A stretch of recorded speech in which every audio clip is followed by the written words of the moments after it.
안녕하세요. 이야기를 통해 마음을 정리하는 시간, 다정한 이야기입니다. 사람은 살면서 끝까지 내려놓지 못하는 마음이 하나쯤은 있는 것 같습니다. 특히 가까운 사람을 향한 마음일수록 더 오래 남고 더 깊이 남는 것 같습니다. 시간이 지나면 괜찮아진다고들 하지만 막상 그 안에 들어가 보면 쉽게 정리되지 않는 순간들도 있습니다. 어쩌면 사람들은 모든 것을 다 정리하고 살아가는 게 아니라 그 마음을 안고 살아가는지도 모르겠습니다. 오늘 이야기는 그 남겨진 마음에 대한 이야기입니다. 오늘도 제가 직접 촬영한 영상과 함께 이야기를 감상해 주시기 바랍니다.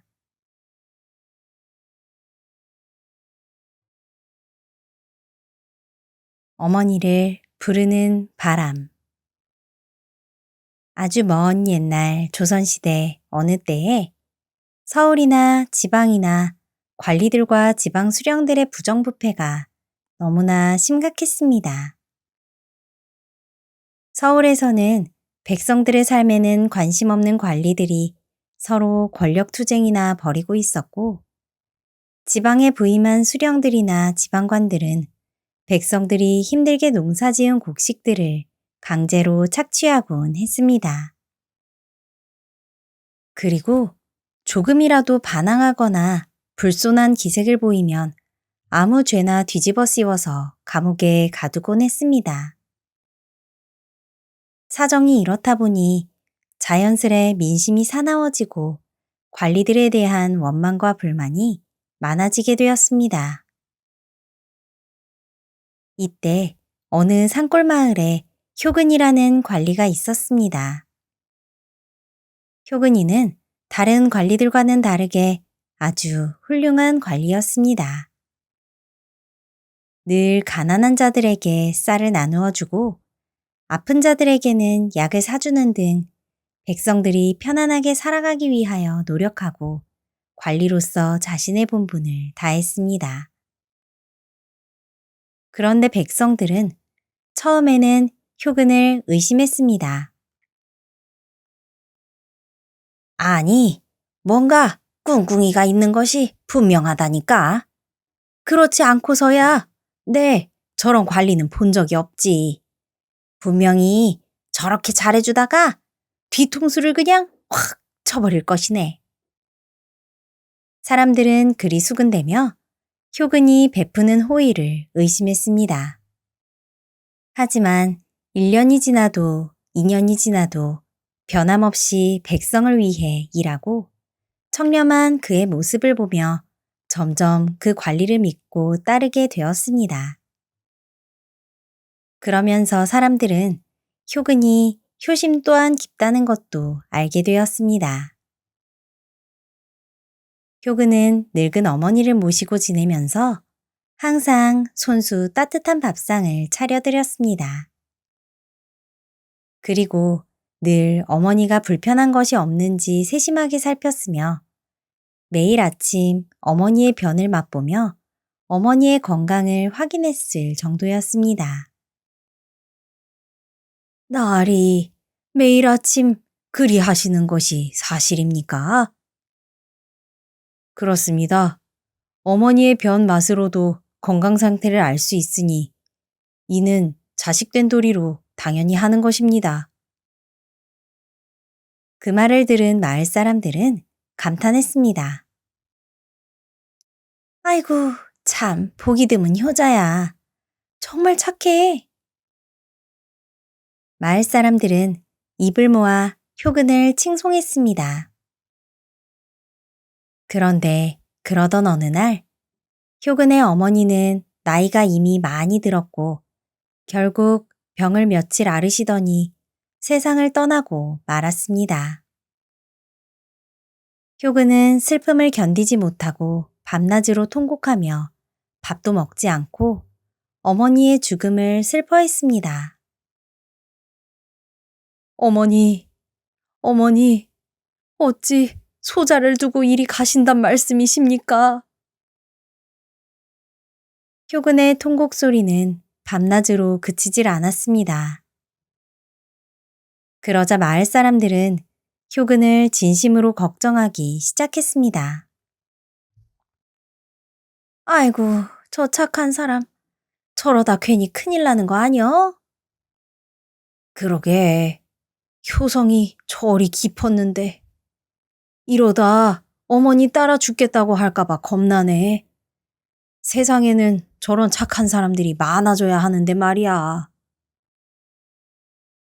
그렇게 걱정을 하던 사람들은 며칠 후 이대로 있으면 안 되겠다고 생각하고는 밥을 지어 효근의 집으로 찾아갔습니다. 아유, 나리, 자꾸 그렇게 끼니를 계속 거르시면 어떡합니까요? 그러다 나리까지 큰일 나십니다. 하늘에 계신 어머니께 걱정을 끼쳐드리면 되겠습니까? 어서 일어나셔서 몇 술 떠보시죠. 마을 사람들이 권유했지만 효근은 계속 밥 먹기를 거부했습니다. 하지만 마을 사람들은 포기하지 않고 매일같이 찾아와 밥을 한술 뜨라고 권유했습니다. 그러자 효근은 마을 사람들의 정이 고마워서 억지로 조금 밥을 먹었습니다. 고맙습니다. 그런데 밥을 한술 먹은 효근은 그동안 정신적으로나 신체적으로 너무 무리를 한 터인지 갑자기 피를 토하며 쓰러졌습니다. 아니, 나리! 나리!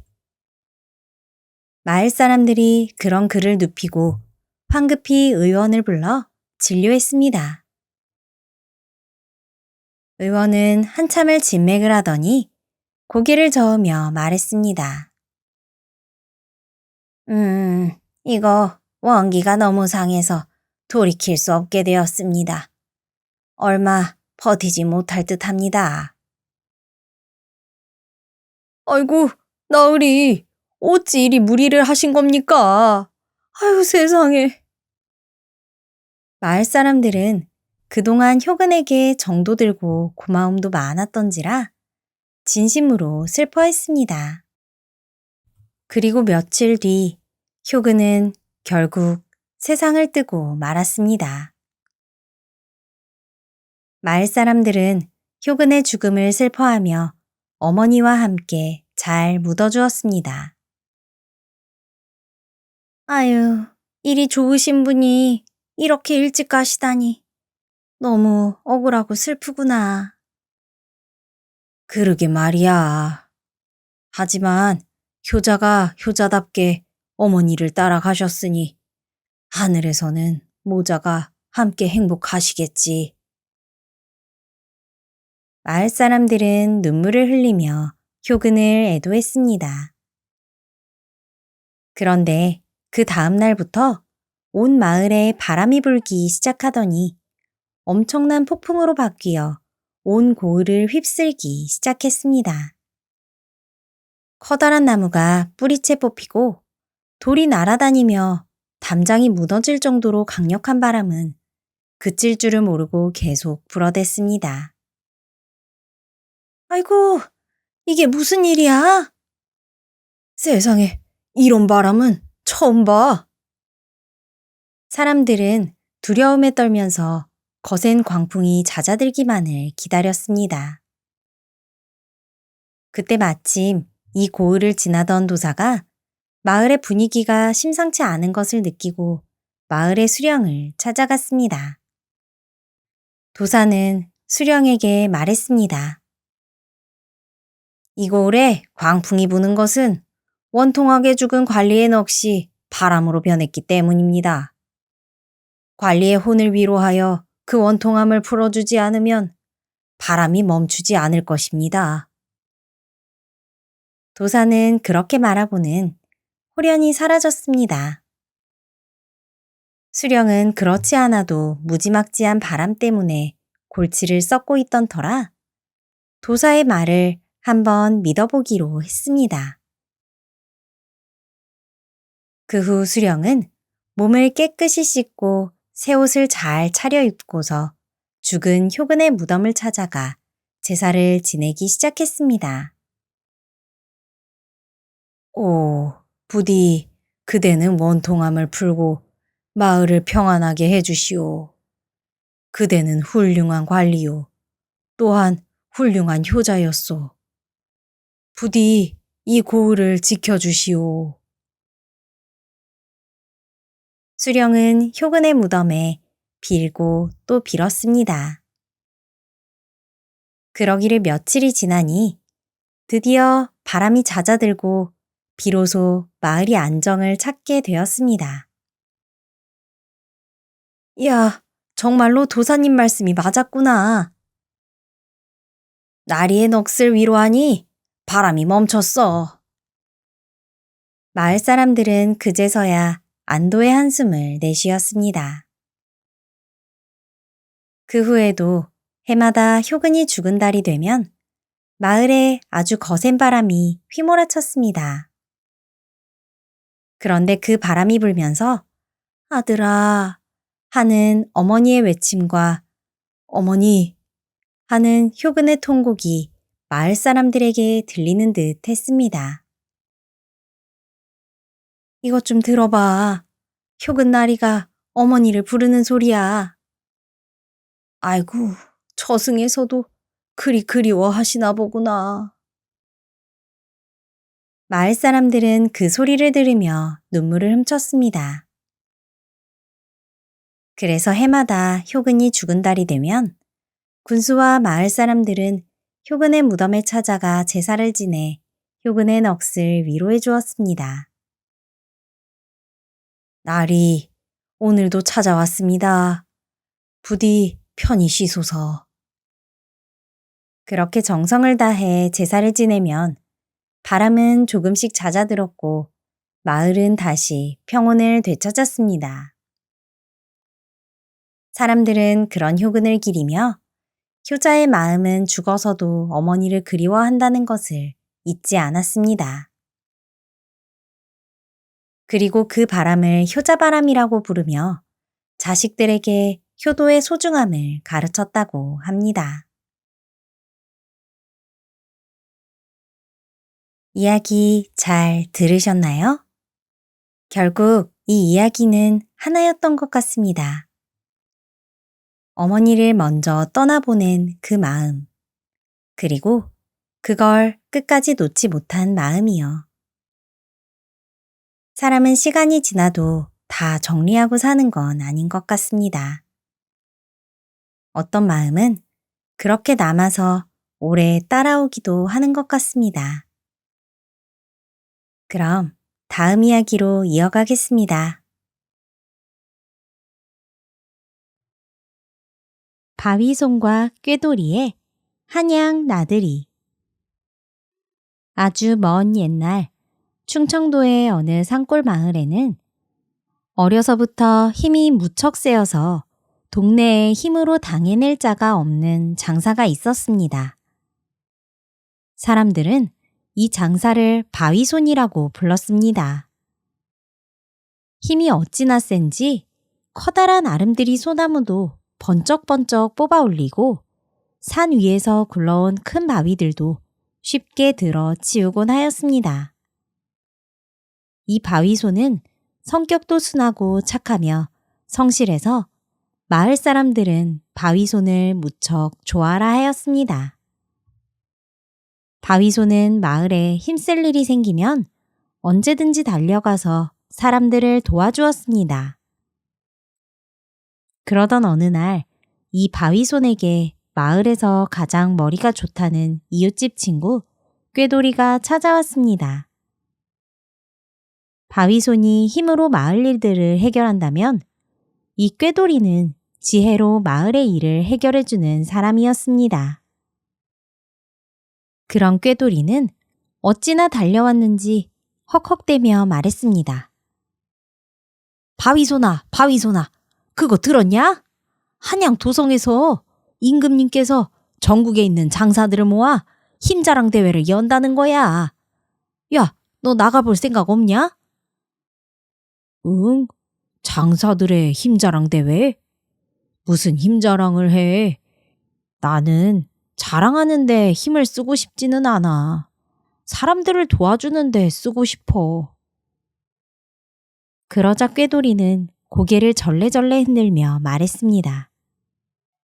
아이고, 이 친구야. 거기 걸려있는 상금이 얼마인지는 아는가? 자그마치 천냥이라네, 천냥. 천냥이라는 소리에 바위손의 눈이 휘둥그레졌습니다. 뭐라고? 천냥이라고? 그래, 이 친구야. 그 천냥을 상금으로 받아서 우리 마을에 필요한 것들도 더 만들고 더 많은 사람들을 도와줄 수 있을 것이 아닌가. 그러자 바위손은 잠시 생각에 잠겼습니다. 그렇네. 자네 말이 맞군. 좋았어. 당장 한양으로 떠나자고. 그러자 꾀돌이는 기뻐하며 말했습니다. 좋아. 어서 떠나세. 자네 힘을 아껴야 하니 내가 자네 필요한 것들을 준비해주고 옆에서 작전도 짜주겠네. 대신 나에게도 좀 상금을 나눠줘야 하네. 그래, 당연하지. 어서 가자고. 그렇게 바위손과 꾀돌이는 짐을 싸서 한양으로 향했습니다. 그렇게 한참 한양으로 향하고 있는 길에 바위손과 꾀돌이는 전라도에서 오는 한 장사를 만나게 되었습니다. 이 전라도 장사 역시 덩치도 산만하고 힘도 무척 좋아 보였습니다. 그런데 이 전라도 장사가 바위손에게 말했습니다. 보아하니 장사대회 나가려고 왔나 보구만. 대회 날이 내일 아침이라네. 그런데 이제 한양의 도성문을 닫을 시간이 다 되었고 자네나 나나 여기까지 오느라고 기운이 다 빠졌으니 그냥 집으로 돌아가는 게 좋을 듯하네. 그러자 바위손이 말했습니다. 해보지도 않고 포기하면 어찌합니까? 포기하려거든 그쪽이나 하시오. 나는 가볼 것이오. 꾀돌아, 빨리 가야겠다. 한양 도성문을 닫기 전에 어서 가보자. 바위손은 그 말을 듣지 않고 길을 재촉하여 한양 도성 코앞까지 왔습니다. 어찌나 열심히 달렸는지 땀이 잔뜩 났습니다. 그러니 바위손은 너무나 갈증이 나서 눈앞에 보이는 작은 개울의 물을 마셨습니다. 아이고, 세상에. 살겠어. 꾀돌이도 옆에서 물을 조금 마셨습니다. 그런데 꾀돌이는 깜짝 놀랐습니다. 아니, 바위손아, 너 힘이 더 세진 거 아니오? 네가 짚은 바위에 손과 무릎 자국이 깊게 패어버렸는데? 아니, 뭐라고? 바위손은 자기의 몸이 닿은 부분이 깊게 패인 것을 확인했습니다. 오, 그 사이에 힘이 더 세졌나 봐. 예전에는 이 정도는 아니었는데. 그런데 왜 이렇게 목이 마른 거야? 바위손은 개울의 물을 계속 마셨습니다. 아이고, 야. 그러다가 개울물이 다 말라 비틀어지겠다. 이거 무슨 하마도 아니고 물을 왜 이렇게 마셔대? 꾀돌이가 말려보았지만 바위손은 끊임없이 물을 빨아들였습니다. 정말로 작은 개울의 물이 서서히 그 수위가 낮아지기 시작할 정도였습니다. 아, 그만. 바닥이 보이잖아. 꾀돌이는 황급히 바위손을 이끌어냈습니다. 살겠네. 아유, 이러고 있을 게 아니고 어서 도성에 들어가자고. 그렇게 물을 잔뜩 먹은 바위손과 꾀돌이는 다시 도성으로 열심히 달리기 시작했습니다. 한편 바위손에게 한 소리를 들은 전라도 장사는 자신도 포기하면 안 되겠다는 생각을 하게 되었고, 바위손이 출발한 지 얼마 되지 않아 도성으로 달리기 시작했습니다. 이 전라도 장사도 열심히 달린지라 목이 말랐고, 바위손이 먹다 남은 작은 개울의 남은 물을 마시기 시작했습니다. 아이고, 살겠다. 그런데 그때였습니다. 이 전라도 장사가 물을 마시고 일어나는데 포조를 앞세운 마을 사람들이 저 사람이 개울물을 모두 마셔 농사를 지을 수 없음은 물론 식수마저 없어져 버렸습니다. 저자는 요물임이 틀림없습니다. 라고 말하며 이 전라도 장사를 애워싸는 것이었습니다. 이 전라도 장사는 아니, 나는 요물이 아니고 사람이고 내 앞에 어떤 사람이 먼저 물을 마시고 가길래 뒤에 와서 남은 물을 조금 마셨는디 그것도 죄가 됩니까? 억울합니다. 하고 외쳤습니다. 그러나 마을 사람들은 그런 전라도 장사에게 욕지거리를 하며 당장 잡아가라고 외쳐댔습니다. 포졸들은 전라도 장사를 관하로 이끌고 가서 모진 고문을 하였습니다.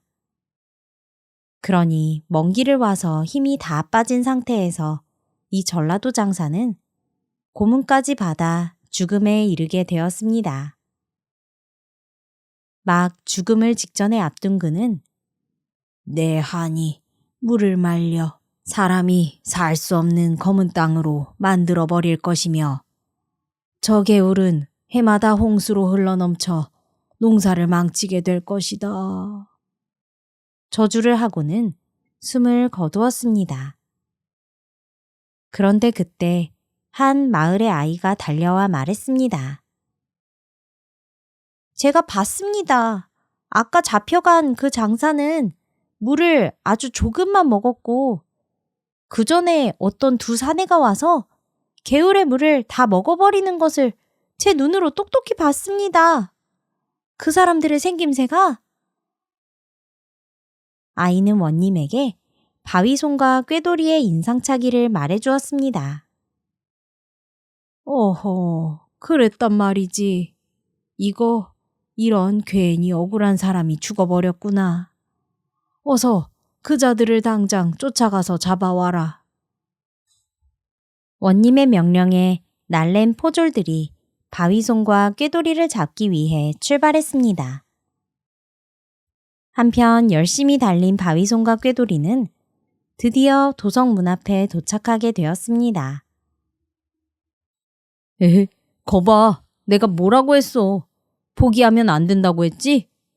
이렇게 문을 닫기 전에 도착했으니 참으로 다행이야. 바위손은 아직 열려있는 도성의 문을 보고 안도의 한숨을 내쉬었습니다. 진짜네. 다행이야 다행. 내일 아침에 열리는 대회에 참여할 수 있겠어. 두 사람은 그렇게 기뻐하며 도성의 문으로 들어가려고 하였습니다. 그런데 그때였습니다. 여봐라, 너희들이 저 고개 너머 마을의 개울물을 다 마셔버린 놈들이구나. 포졸들이 갑자기 나타나서 바위손과 꾀돌이를 둘러싸 버렸습니다. 아니, 우리가 개울의 물을 마시긴 하였소. 그런데 그게 왜요? 무슨 문제라도 있는 것이오? 바위손이 당황하여 포졸들에게 물었습니다. 너희들이 그 개울의 물을 다 마셔버려서 당장 농사지을 물이 없어졌단 말이다. 거기에 애꿎은 사람이 누명을 쓰고 고문을 받다 죽어버렸으니 너희들은 당장 사또의 명을 받아 관하로 가서 벌을 받아야겠구나. 포졸들이 말하니 꾀돌이가 황당하다는 표정으로 말했습니다. 아니, 저 개울이 무슨 당신네들 것이라도 되는 겁니까? 그저 자연에 있는 개울을 지나다가 마셨을 뿐인데 벌이라니요. 그리고 그 누명을 쓰고 죽은 자의 억울함은 누명을 씌운 자들이 풀어줘야지 왜 우리한테 이런답니까? 그 말을 듣자 포졸들은 잠시 당황했습니다. 어라? 듣고 보니 그렇네. 아, 그렇구나. 오, 꾀돌아, 너 진짜 똑똑하다. 그러나 포졸들은 원님의 명령을 거역할 수는 없었습니다. 아, 모르겠고 일단 관하로 가야 되니 명을 받아라. 아유, 우리는 지금 내일 아침 열리는 장사대회에 참여하려고 충청도에서 여기까지 먼 길을 온 사람들이요. 그런데 지금 관하로 가게 되면 도성문이 닫힐 것이고 그럼 내일 아침 일찍부터 열리는 대회에 참여할 수 없단 말이오. 그건 너희들 사정이고 안 가면 억지로라도 끌고 가겠다. 포졸들이 창을 바위손과 꾀돌이에게 향하며 말했습니다. 아니, 이 녀석들이 왜 이렇게 말이 안 통해? 바위손은 그 포졸의 창을 잡고는 한 손으로 힘을 꽉 주어 휘어버렸습니다. 쇠가 단번에 휘어버리니 포졸들은 깜짝 놀라 슬금슬금 물러서기 시작했습니다. 아니, 이거 뭐야? 사람이야, 괴물이야? 포졸들은 함부로 바위손에게 덤벼들지 못하고 주변을 빙빙 돌면서 눈치를 살폈습니다. 비키라고! 다 비켜! 너희들 정말 혼쭐이 나봐야 비킬 것이냐? 바위손이 소리를 쳐댔습니다. 그때였습니다. 무슨 일이냐? 도성의 문을 지키고 있던 수비대장과 일단의 군사들이 도성문 아래에서 소란이 있자 내려온 것이었습니다. 포졸들은 수비대장 앞에 무릎을 꿇고 있었던 일을 말해주었습니다. 그러자 수비대장이 바위손에게 말했습니다. 네 이놈, 고을의 수령이 고을에 피해가 될 일을 한 자를 잡아들이겠다는데 반항을 하였단 말이냐? 그러자 꾀돌이가 나서서 말했습니다. 아니, 수비대장님, 그것이 아니라 우리를 잡아가려는 이유가 말도 안 되지 않습니까요? 그러자 수비대장이 꾀돌이에게 칼을 겨누며 말했습니다. 말이 되는지 안 되는지는 관아에 가서 따질 일이지. 어서 저 포졸들의 명을 받고 관아로 가거라. 만일 따르지 않는다면 나와 내 부하들이 나설 것이다. 도성의 문을 지키는 군사들은 정예 중의 정예들이었습니다. 상황 파악을 한 꾀돌이가 바위손에게 말했습니다. 야, 안 되겠다. 괜히 큰일 나기 전에 저 포졸들 따라서 일단 관아로 따라가자. 뭐라고? 안 돼. 그럼 대회는 내 첫냥. 그러자 꾀돌이가 바위손의 어깨축지를 꽉 꼬집었습니다. 어이구, 내 말 들어. 하하하, 네네 대장님. 저희가 생각이 짧았습니다. 당장 포졸 나으리들의 명을 받아 관아로 가겠습니다요. 그래, 잘 생각했다. 꾀돌이와 바위손은 그렇게 포졸들의 오라에 묶여서 고개 넘어 마을의 관아로 끌려가게 되었습니다. 그들이 관아에 이르니 원님이 바위손과 꾀돌이에게 말했습니다. 너희들이 우리 마을을 가로지르는 개울의 물을 다 마셔버렸다던데 그것이 사실이냐? 예, 그것이 너무 목이 말라서 물을 좀 마셨는데 개울이 갑자기 다 줄어들어 버렸지 뭡니까? 그 개울에 주인이 따로 있는 것도 아니고 지나가다 마실 수도 있는 것 아니겠습니까? 바위소는 아까 꾀돌이의 말을 들은 대로 원님에게 말했습니다. 그러자 원님이 화를 내며 말했습니다. 네 이놈, 그 개울이 얼마나 중요한지 아느냐? 우리 마을 사람들이 그 개울의 물을 논밭에 대어 농사를 짓는데 네 놈이 다 먹어치워서 올 한 해 농사가 다 망하게 생겼다. 그 말을 들은 바위소는 아차 싶었습니다. 어휴, 그렇단 말입니까? 이럴 수가. 내가 내 갈증을 채우자고 남의 농사를 다 망쳐놓다니. 참으로 미안하게 되었습니다. 미안하면 다 해결되는 것이냐? 너희들은 큰 벌을 받을 것이니 그리 알거라. 내가 너희들에게 어떤 벌을 내릴지 고민한 뒤 곧 너희를 처벌할 것이다. 그때 꾀돌이가 원님 앞에 넙죽 엎드려서 말했습니다. 아유, 원님, 정말 죄송합니다. 저희가 뭘 몰랐습니다. 그런데 만약 저희가 저 개울의 물을 다시 철철 흐르게 만든다면 괜찮지 않겠습니까? 뭐라? 너희들이 무슨 산신령이라도 되느냐? 어찌 말라버린 개울을 다시 철철 흐르게 만들겠다는 것이냐? 그러지 마시고 저희에게 딱 하루만 말미를 주십시오. 반드시 그리 하겠습니다. 저희가 벌을 받는다고 저 개울이 다시 차오르는 것도 아니지 않습니까? 차라리 저희에게 기회를 주시고 저희가 개울을 다시 원래대로 만들게 하시는 것이 이 마을에도 더 좋지 않겠습니까? 꾀돌이가 침을 튀기며 원님에게 호소하였습니다. 그건 그렇지. 좋다.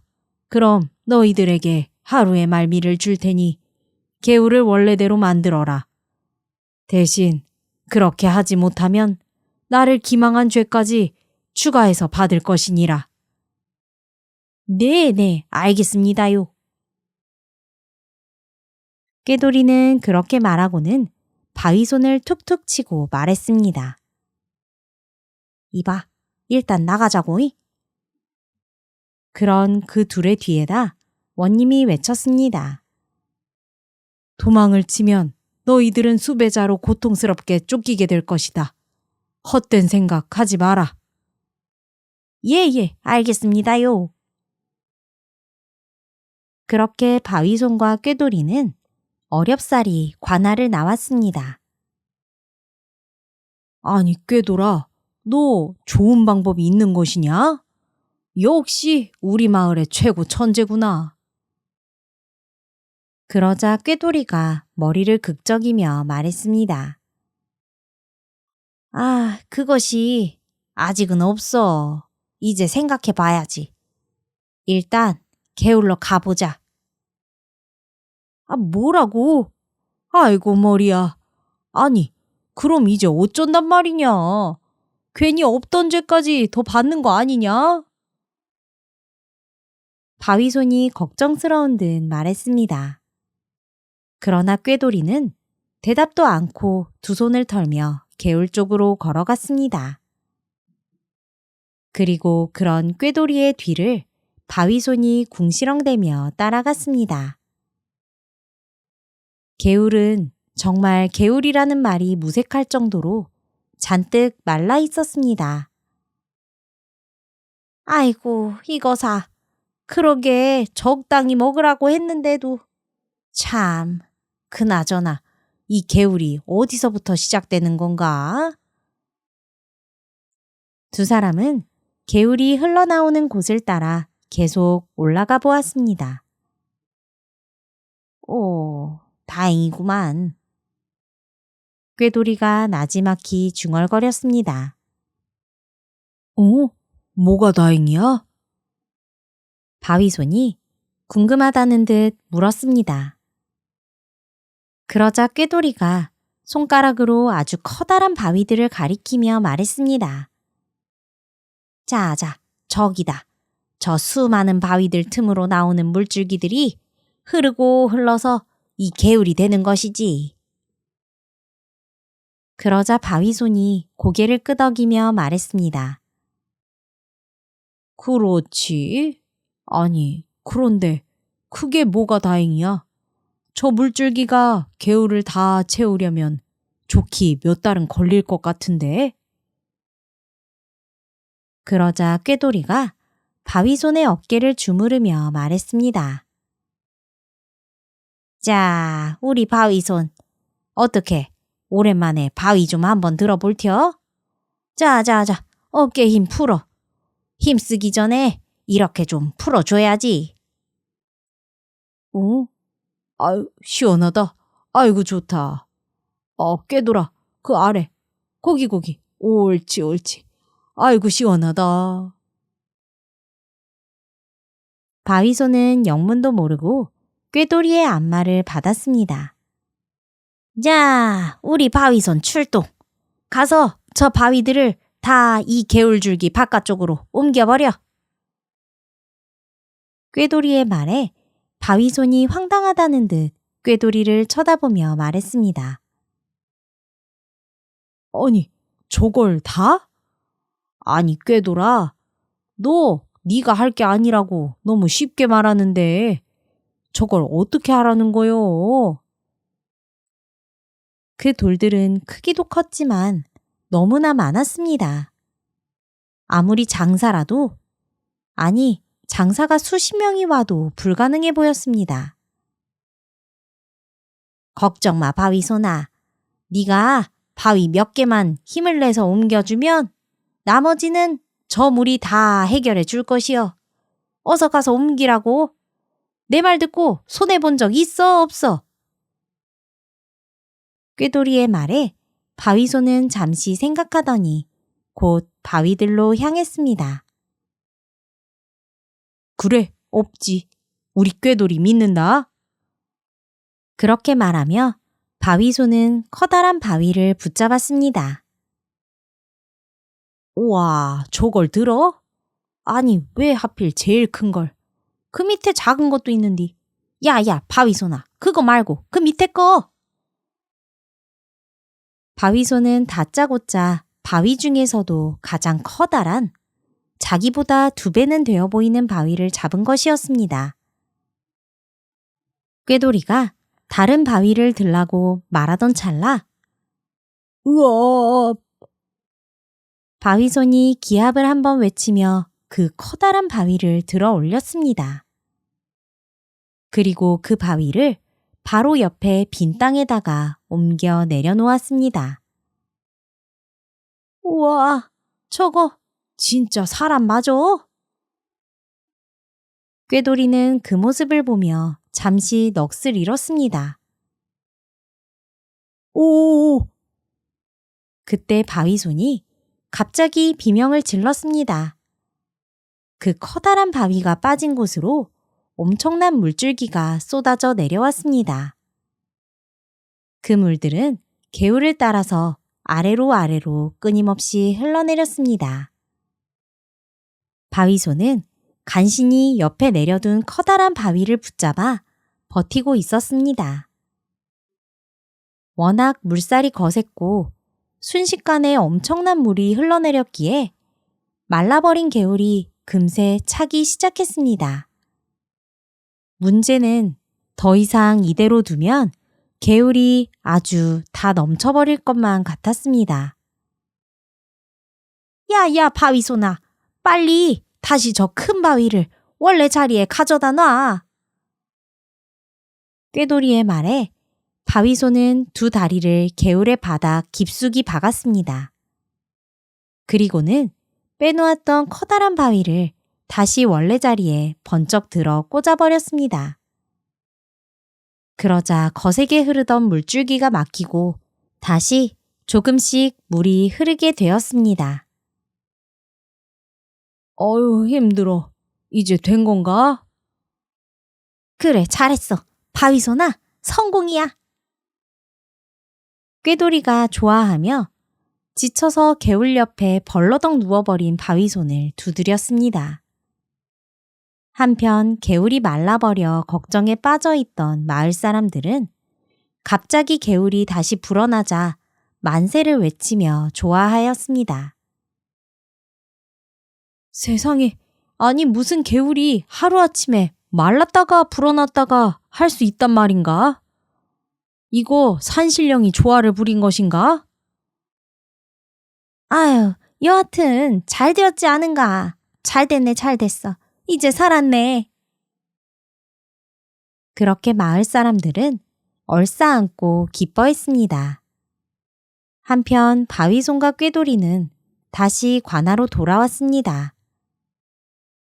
개울이 차올랐다는 소식을 들은 원님은 관아에 온 두 사람을 놀라워하며 맞아주었습니다.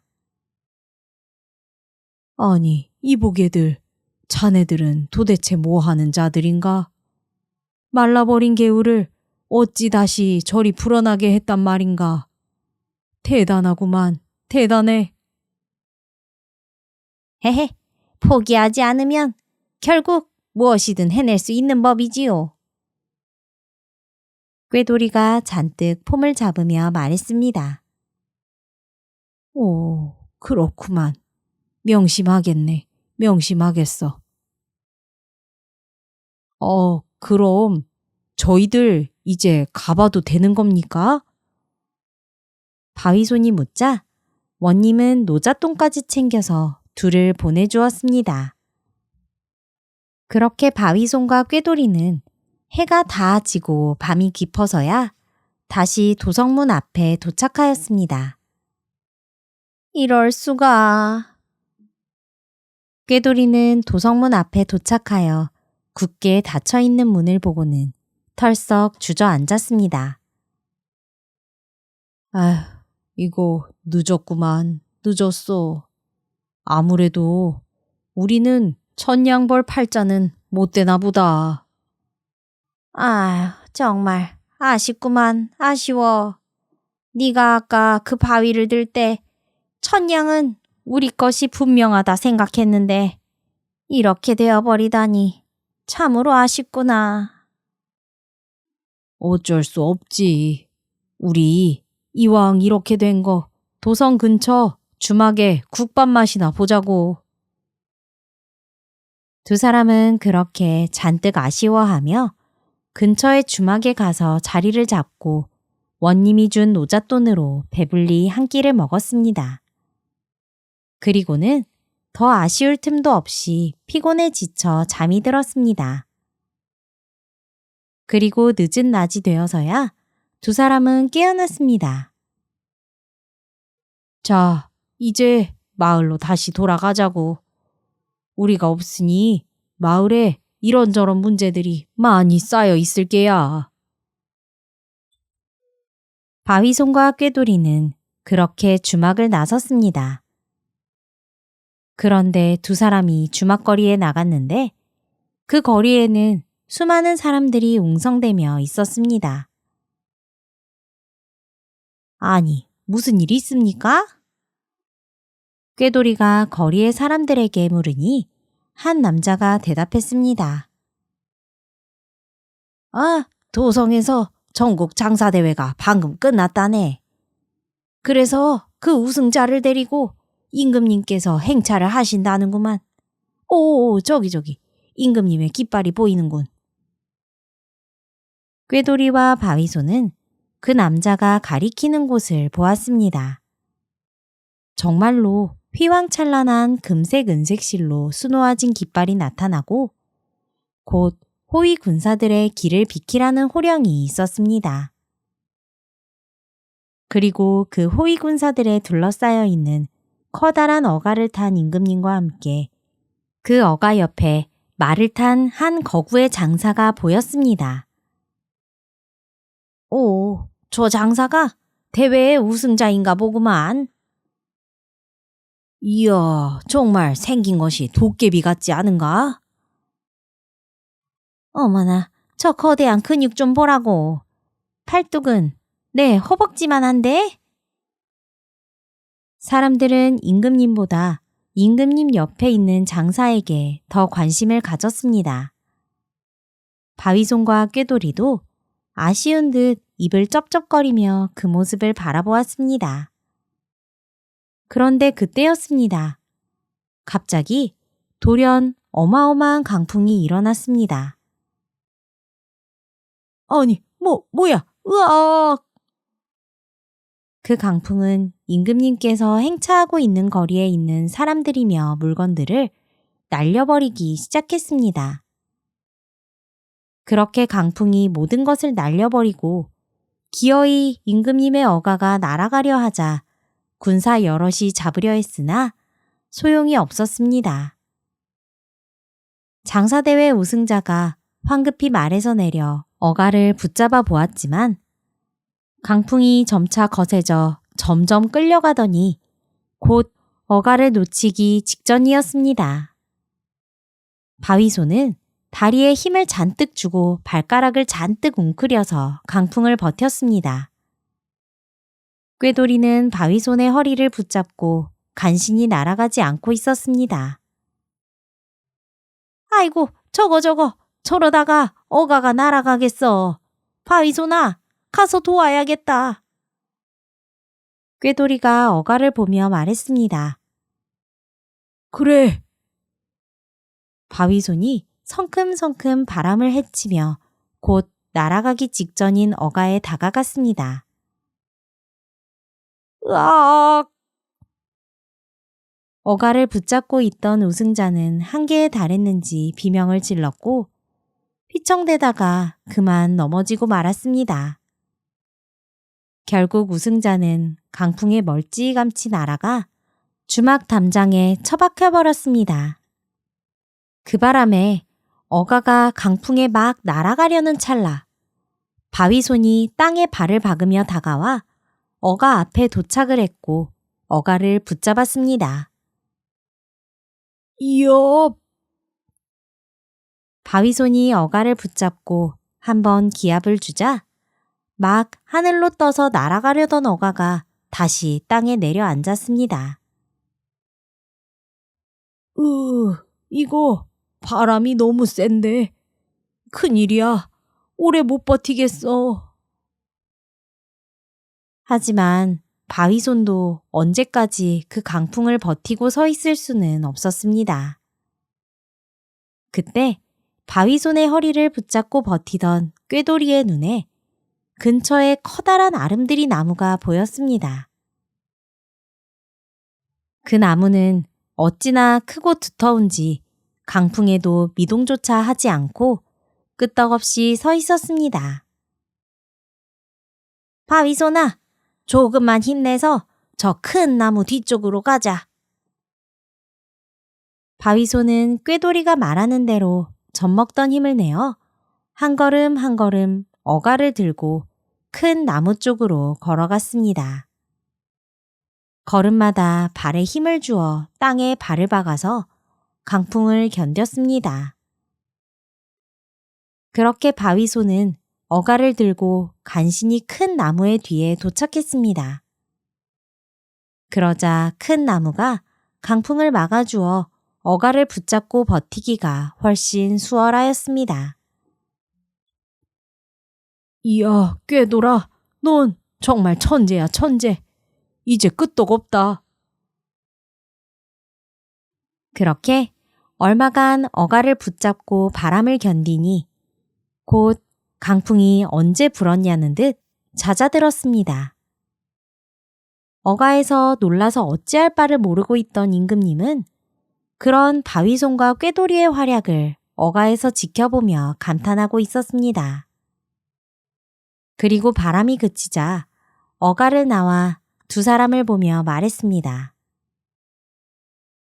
오, 이럴 수가. 짐이 그대들 덕분에 목숨을 건졌도다. 참으로 천하제일의 장사와 천하제일의 책사가 아닌가. 그대들은 어디에 누구인가?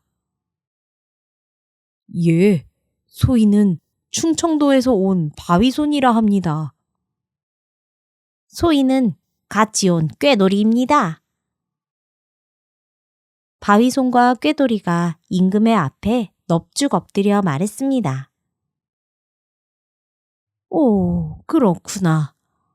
아니, 그대는 그 엄청난 힘을 가지고 어째서 장사대회에 출전하지 않은 것인가?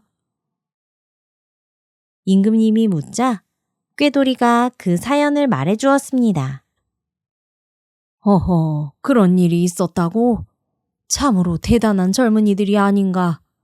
어떤가? 나와 함께 궁으로 가지 않겠나? 자네들의 힘과 지혜라면 나라를 위해서 크게 쓸 수 있을 것 같은데. 아이고, 저희가 어찌. 성은이 망극하옵니다, 전하. 뼈가 가루가 되도록 충성을 다하겠나이다. 바위손이 말을 다 하기도 전에 꾀돌이가 임금님 앞에 다시 넙죽 절을 하며 충성을 맹세했습니다. 그러니 바위손도 엉겁결에 따라 절을 하였습니다. 허허허, 그래. 오늘 아주 훌륭한 인재들을 얻었구나. 그렇게 바위손과 꾀돌이는 임금님과 함께 궁으로 들어가게 되었습니다. 졸지에 충청도 산골에서 출세를 하게 된 바위손과 꾀돌이는 천성이 워낙 착하고 성실한 데다가 타고난 지혜와 힘이 뛰어났기에 금세 임금님의 신임을 얻게 되었습니다. 그렇게 그 후 바위손과 꾀돌이는 빠른 출세길에 접어들었고 곧이어 대장군과 재상이라는 가장 높은 지위까지 이르게 되었습니다. 그 이후로도 두 사람은 사이좋게 나라를 위해 그 힘과 지혜를 쓰며 오래오래 잘 살게 되었다고 합니다. 수박이 열린다면 옛날 어느 마을에 한 늙은 농부가 살고 있었어요. 그는 수박 농사를 지으며 먹고 살았습니다. 어느 날 그 늙은 농부는 수박을 따러 밭으로 나갔습니다. 하루 종일 열심히 수박밭에서 수박을 따보았지만 그 해에는 수확이 영 좋지 않았습니다. 그래서 내다 팔 만한 수박이 별로 없었습니다. 농부는 열심히 일한 만큼 수박이 잘 열리지 않아서 속이 상했습니다. 수박을 따던 농부가 머리를 들어보니 거기에 도토리 나무가 있었습니다. 그 도토리 나무에는 도토리들이 가지마다 수천 수억 개가 달려있는 것만 같았습니다. 농부는 갑자기 불만이 생겼습니다. 농부가 한숨을 내쉬며 말했어요. 하늘도 무심하시지. 아무런 노력도 안 들인 저 나무에는 도토리들이 어찌 저렇게도 무성하게 자라게 하는 걸까? 도토리 대신에 수박이 열리게 하면 좋을 텐데 말이야. 바로 그 찰나였습니다. 웬 다람쥐 한 마리가 도토리 나무 위에 올라가 도토리 한 개를 땄습니다. 그런데 다람쥐는 도토리를 그만 손에서 놓치고 말았습니다. 도토리는 나무에서 툭 떨어지면서 농부의 머리에 부딪혔습니다. 농부가 아파서 아야! 하고 소리쳤습니다. 그런데 그때였습니다. 농부의 머릿속에 그 순간 한 가지 생각이 떠올랐답니다. 그래서 농부는 도토리에 맞아 아픈 이마를 문지르며 생각했습니다. 역시 하늘은 나보다 더 잘 알아. 만약 저 도토리 대신에 그 큰 수박이 나무에 달렸더라면 무슨 일이 일어났겠어. 내 이마는 박살이 났을 거야. 하고 말입니다. 농부는 도토리에 맞은 이마를 문지르며 그저 껄껄 웃었습니다.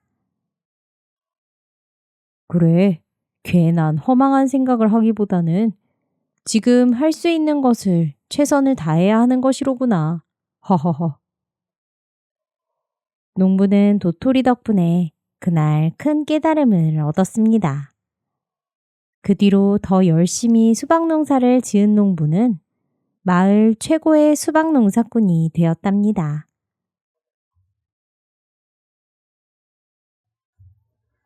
옛날 이야기 속에는 늘 사람 냄새가 가득합니다.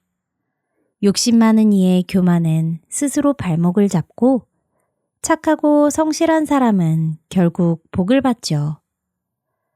선을 쌓으면 그 향기가 남고 악을 행하면 그 그림자가 오래 간다는 걸 옛사람들은 이야기로 전해주었습니다. 살다 보면 억울한 일도 마음 상하는 일도 많습니다. 그러나 그럴 때일수록 옛 이야기의 지혜를 떠올려 보세요. 천천히 걸어도 바른 길을 가는 이가 결국 목적지에 닿고 남을 돕는 손길이 돌아와 나를 지켜줍니다. 오늘 하루도 고단한 마음이 있었다면 그 마음을 잠시 내려놓고 옛 이야기의 따뜻한 숨결을 느껴보세요. 세월이 흘러도 변하지 않는 진심, 그리고 서로를 아끼는 마음이 바로 우리가 이어가야 할 이야기의 끝입니다. 오늘 들려드린 옛 이야기처럼 마음속에도 작은 선한 불빛 하나 켜두시길 바랍니다. 편안한 밤 보내시고 따뜻한 꿈 꾸세요. 그럼 오늘도 안녕히 주무세요.